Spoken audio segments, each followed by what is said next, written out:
रहती थी, बड़ी दरिद्रता में फंसी हुई थी, बेचारी घर से भगा दी गई थी। तो वो कुछ भी खाने को उसके पास नहीं था। 4 दिन तक बेचारी भूखी पड़ी रही। 5वें दिन जब बिल्कुल मरने की स्थिति आ गई तो वही बुढ़िया मैया किसी नगर में मांगने के लिए कुछ गई। जब जीवन चलाना असंभव हो गया तो नगर से मांगने के लिए गई।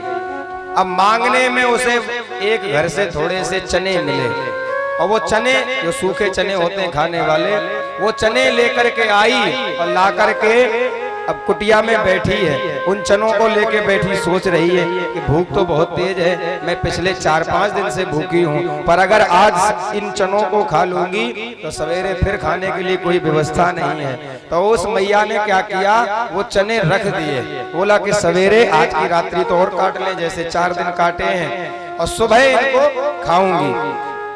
अब रात्रि में एक दीपक भी जल रहा है छोटा सा, और रात्रि में अग्नि की ज्योति में वो चने ऐसे चमक रहे हैं जैसे स्वर्ण के दाने हों। जंगल में रात्रि में डाकू निकले, उधर से 2-3 डाकू निकले और देखा कुटिया खुली हुई है, सामने कुछ सोने के दाने से रखे हैं। अब ज्योति में वो सोने के दाने लग रहे हैं चने, तो डाकुओं ने कुटिया में घुस करके वो चने की पोटली ले ली और ला करके वो चने की पोटली चलने लगे। इतने में सांदीपनी महाराज के गुरुकुल की जो परिधि थी उसके बाहर रखवाले खड़े हुए थे, सैनिक खड़े हुए थे। उन सैनिकों ने देखा कि ये डाकू निकल रहे हैं तो मारने लगे, उनको भगाने लगे। तो वो डाकू वहीं पे वो चने की पोटली बड़बड़ी में छोड़ के चले गए। जल्दबाजी में चने की पोटली वहीं छूट गई। सुबह सांदीपनी मुनि की जो पत्नी है गुरु माता, वो नित्य प्रति झाड़ू बुहारा करती हैं। उन्होंने जाकर के देखा झाड़ू लगा रही हैं तो बाहर दरवाजे पे एक चने की पोटली पड़ी हुई है। ला करके चने की पोटली अपने पास रख ली। इधर जब प्रातः काल वो बुढ़िया मैया जगी जो पिछले 5 दिन से भूखी थी, अत्यंत दरिद्रता में मरने की कगार पर है, और जो उसने जल्दी से स्नान किया कि आज तो मुझे खाने की व्यवस्था भगवान ने करी है, आज तो मैं चनों को खाऊंगी। स्नान करके आई, जल्दी जल्दी आकर के उसने कपड़े लत्ते पहने, भगवान का बहुत बहुत धन्यवाद करते हुए जहां चने रखे थे उधर की ओर देखा तो चने वहां से गायब है। तब तक देखा कि कुटिया उटिया भी सब ऐसी पड़ी है। इसका मतलब रात्रि में कोई आया है, कोई चोर चुरा के ले गया है। अब उस मैया के हृदय से ऐसी बद्दुआ निकली, उसने कहा कि जो भी मेरे इन चनों को खाएगा वो दरिद्री हो जाएगा। श्राप दे दिया। अब उसने तो चोरों को समझ के श्राप दिया। इधर वो चने पहुंच गए गुरुकुल में।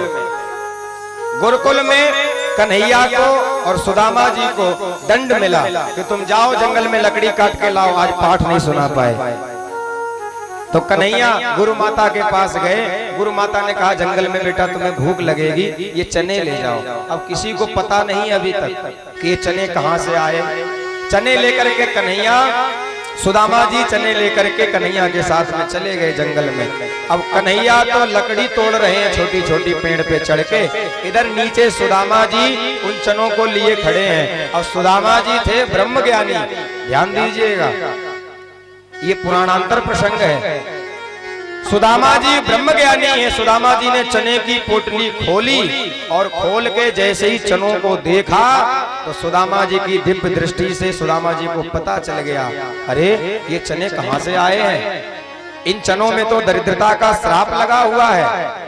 अगर कन्हैया को पता चल गया तो वो बिना खाए मानेगा नहीं। और सुदामा जी विचार करने लगे, मेरे रहते हुए मेरा मित्र दरिद्री हो जाए इन चनों को खा के, ये मैं सहन नहीं कर सकता हूँ। सुदामा जी ने वो चने जल्दी जल्दी खाने शुरू कर दिए। अब जल्दी जल्दी खा रहे हैं तो आवाज आई। कन्हैया ने पूछा सुदामा जी क्या कर रहे हो? सुदामा जी बोले कुछ नहीं, वो सर्दी लग रही है। और सुदामा जी ने सबरे चने खा लिए। मैं दरिद्री हो जाऊं कोई बात नहीं, पर मेरा मित्र दरिद्री नहीं होना चाहिए। कन्हैया से छुपा लिया और उन चनों के श्राप की वजह से सुदामा जी आज निर्धन हुए। परंतु सुदामा जी सब जानते हैं। 1 मास 2 पाख में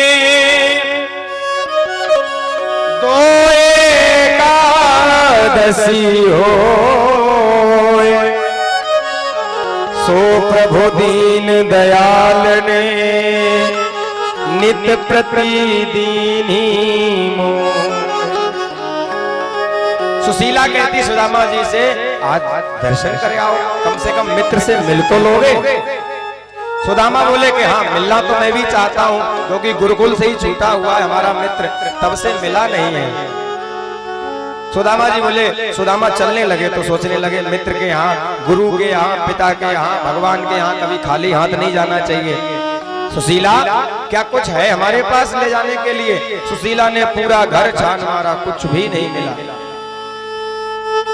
बाहर अन्य घरों में जहां काम करने जाती थी सुशीला,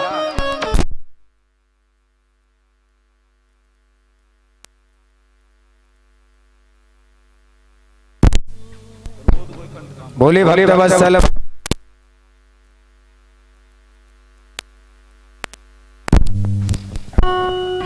बोले भक्त वत्सल भगवान की। सुशीला बोली, मिलने तो जाओ भगवान, पर एक बात मेरी भी कह देना। क्या? एक मास द्विपाख में दो एकादशी होए। मांगना कुछ मत, बस मेरी ये बात कह देना। प्रभु, हमने तो सुना था एक महीने में 2 ही एकादशी होती हैं, पर प्रभु ऐसी आपकी कृपा है कि हमारे यहाँ नित्य एकादशी हो रही है, कुछ भी खाने को नहीं है। अपनी बात कह दी सुशीला ने। सुशीला बाहर गई, 4 घरों से 4 मुट्ठी चावल मांग करके लाई। सुखदेव जी लिख रहे हैं, याच इत्वा चतुरो मुष्टीन मित्रान पृथक तंडुलान। एक जैसे चावल नहीं है, पृथक पृथक चावल है, हर घर में अलग अलग चावल। एक एक मुट्ठी चावल मांग के लाई सुशीला। एक पुराने से कपड़े में उनको बांध दिया, यही ले जाओ भगवान, यही अपने मित्र को दे देना, क्योंकि हमने सुना है वो दीन बंधु है। भक्त उनको भाव से एक पुष्प चढ़ा दे, वो भी वो स्वीकार कर लेते हैं। सुदामा जी ने पोटली ली और चल दिए सुदामा जी। अब चलते जा रहे हैं, चलते जा रहे हैं। बहुत चलने के बाद सुदामा के पैरों में छाले पड़ गए, परंतु द्वारिका कहीं नजर नहीं आ रही है। रास्ता पूछते जा रहे हैं, भैया द्वारिका कहाँ है? ज्यादा परेशान हुए। अब भगवान देख रहे हैं कि सुदामा हमारी तरफ आ रहा है। भगवान ने विचार किया, ज्यादा परेशान नहीं करना चाहिए। सुदामा जी चलते जा रहे हैं। दूर नगरे, बड़ी दूर नगरे,